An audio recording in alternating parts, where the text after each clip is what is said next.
ஓம் நம சிவாய. உறவுகள் அனைவருக்கும் அன்பு வணக்கம். எல்லோரும் நலமாக இருக்க நினைக்கின்றேன். எல்லோரும் நலமாக இருக்க வேண்டும் என்று எல்லாம் இறைவனை பிரார்த்தித்தவனாக வளமை கொண்ட ஒரு குரலை காணொலி வடிவிலே பதிவிட்டு வருகின்றேன். அந்த வகையிலே இன்றைய தினம் நாங்கள் காண்க இருக்கின்ற குரல் 1330 குரலிலே 494வது குரலாக அமைய இருக்கின்றது. நல்லொரு குரலாகவும் நல்லொரு உரையாகவும் அமைய பெற்றிருக்கின்றது. பார்ப்போமாக இருந்தால், எண்ணியார் எண்ணம் இழப்பர் இடனறிந்து துண்ணியார் துண்ணிச் செய்யின். எண்ணியார் எண்ணம் இழப்பர் இடனறிந்து துண்ணியார் துண்ணிச் செய்யின் என்பதாக அமைந்திருக்கின்றது. இதற்கு அழகான 3 உரைகள் அமைய பெற்றிருக்கின்றன. நாங்கள் முதலாவது உரையை பார்ப்போமாக இருந்தால், தக்க இடத்தை அறிந்து பொருந்தியவராய் செயலை செய்வாராயின் அவரை வெல்ல எண்ணியிருந்த பகைவர் தம் எண்ணத்தை இழந்து விடுவர் என்பதாக அமைந்திருக்கின்றது.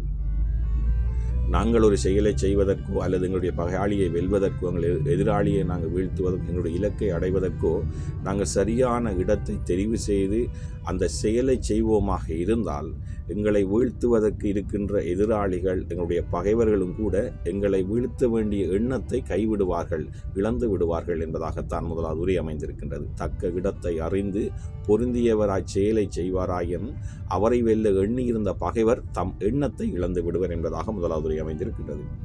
அதே போன்றுதான் கலைஞர் அவர்களும் எண்ணியார் எண்ணம் இழப்பர் இடனறிந்து துண்ணியார் துண்ணிச் செய்யின் என்ற குரலுக்கான ஒரு உரையை தந்திருக்கின்றார்கள். அதை பார்ப்போமாக இருந்தால், ஏற்றம் இடம் அறிந்து தொடர்ந்து தாக்கினால் பகைவர் வெற்றி என்பதை நினைத்து கூட பார்க்க மாட்டார்கள் என்பதாக அமைந்திருக்கின்றது. சரியான இடத்தை தெரிவு செய்து, சரியான நேரத்தை தெரிவு செய்து, சரியாக நாங்கள் எங்களுடைய செயலை நாங்கள் செய்வோமாக இருந்தால், எதிராளியை தாக்குவோமாக இருந்தால், எதிராளி கூட எங்களை வெல்வதற்கு கூட நினைக்க மாட்டார், எங்களோடு போட்டியிடுவதற்கு கூட நினைத்து பார்க்க மாட்டார் என்பதாகத்தான் அவருடைய உரையும் அமைந்திருக்கின்றது. அதே போன்றுதான் சாலமன் பாப்பை அவர்களும் எண்ணியார் எண்ணம் இழப்பர் இடனறிந்து துண்ணியார் துண்ணிச் செய்யின் என்ற குரலுக்கான ஒரு உரையை தந்திருக்கின்றார்கள். அதை பார்ப்போமாக இருந்தால், ஏற்ற இடத்தை அறிந்து அதை சூழ்ந்து செயல் செய்வார் என்றால், அதாவது அதை சூழ்ந்து செயல் செய்வார் என்றால் அவரை வெல்ல எண்ணிய பகைவர் அவர் எண்ணத்தில் தோல்வி அடைந்து விடுவார் என்பதாக அமைந்திருக்கிறது.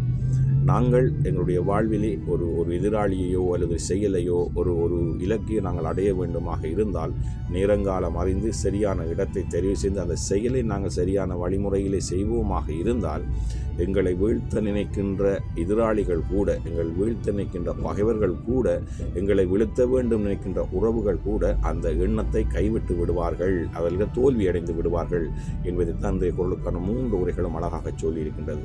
நல்லொரு குரலாக அமைந்திருக்கின்றது. எண்ணியார் எண்ணம் இழப்பர் இடனறிந்து துண்ணியார் துண்ணிச் செய்யின். எங்களுடைய வாழ்க்கையிலே நாங்கள் மற்றவர்கள் துரோகம் இழைக்காதவர்களாக நேர்மையாக இருந்து எங்களுடைய எதிராளிகளை நாங்கள் வீழ்த்த வேண்டுமாக இருந்தால், எங்களுடைய இலக்கை நாங்கள் அடைய வேண்டுமாக இருந்தால், அயராது இடைவிடாது சரியான நேரத்தை கணிந்து சரியான இடம் பார்த்து எங்களுடைய செயலை நாங்கள் செயற்படுத்துவோமாக இருந்தால் நிச்சயம் நாங்கள் வெற்றி பெறுவோம். எங்களை வீழ்த்த வேண்டும் என்று நினைக்கின்றவர்கள் தானாகவே அழிந்து விடுவார்கள் என்பதைத்தான், அவர்கள் அந்த எண்ணத்தையே கைவிடுவார்கள் என்பதைத்தான் இன்றைய குரல் அழகாக சொல்லியிருக்கின்றது. நல்லொரு குரலாகவும் நல்லொரு உரைகளாகவும் அமைய பெற்றிருக்கின்றது. எண்ணியார் எண்ணம் இழப்பர் இடனறிந்து துண்ணியார் துண்ணிச் செய்யின். ஓம் நம சிவாய. நன்றி, வணக்கம். அடுத்த குரலை சந்திக்கலாம்.